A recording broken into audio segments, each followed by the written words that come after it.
Welcome back. In our last video, we took our user stories and turned them into detailed use cases, both the happy paths and the error scenarios. So now we know how the system should behave. The next question is, how do we prove it actually works that way? That's where test cases come in. In this video, we'll walk through generating test cases from those use cases, and even directly from user stories, because the sooner you start thinking about validation, the smoother things go later. Let's get into it. Here I am inside one of our use cases. On the right hand panel, there's a section called linked test cases, and right next to it, you guessed it, the AI icon. When I click this, the AI looks at everything in this use case, the description, the main flow, the context. It uses all of that to suggest test scenarios that actually make sense for this feature. I'll click generate, and right away it gives me a basic test case based on the happy path. It's a solid foundation. So let's be more specific. I'll type in, give me 5 test cases for this, and hit generate. Look at that. Now I've got 5 distinct positive test cases. They cover different variations of the main functionality, not just the simplest path. I can review them, choose a folder to keep things organized, and click save. Positive cases are great, but they only tell half the story. We also need to know what happens when things don't go according to plan. So let's generate some negative test cases. I'll go back to the AI and this time ask for something more specific. Generate negative test cases for the health record management module. And there they are. Edge cases, error conditions, unexpected inputs, the kinds of scenarios that find bugs before your users do. I'll save these too. Now, for this feature, we've got full coverage. The sunny day scenarios and the rainy day one. Here's something worth noting. You don't have to wait until use cases are ready to start thinking about testing. If you want to create test cases earlier, right from the user story, Floxpad lets you do that too. From any user story, you'll find the same link test cases section with the AI icon. Click it, and the AI works with the description and acceptance criteria to generate relevant tests. Your QA team can get started the moment the requirement is written, instead of waiting in line. Let's open one of these test cases and see what's inside. The AI has already laid out a clear step-by-step procedure with expected results for each step. It's not just a placeholder, it's actually usable. Your team can take it and run with it. The testing is rarely one size fits all, so you can enrich the test case right here in the editor. Add preconditions, specify test data, log actual results during execution. And if something needs discussion, the comments section lets you have that conversation right where the context lives. Over on the right, you've got all the usual fields: priority, category,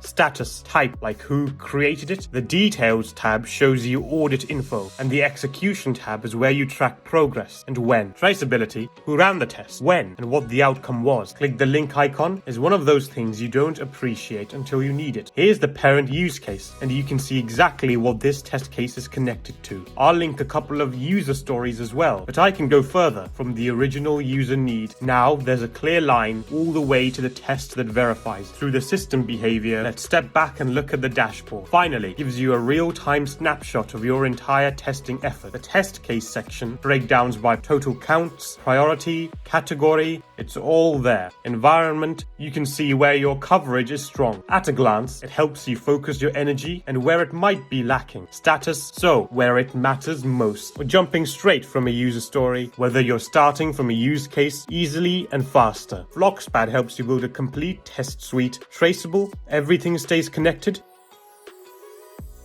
Thanks for watching and ready for execution, and we'll see you in the next one.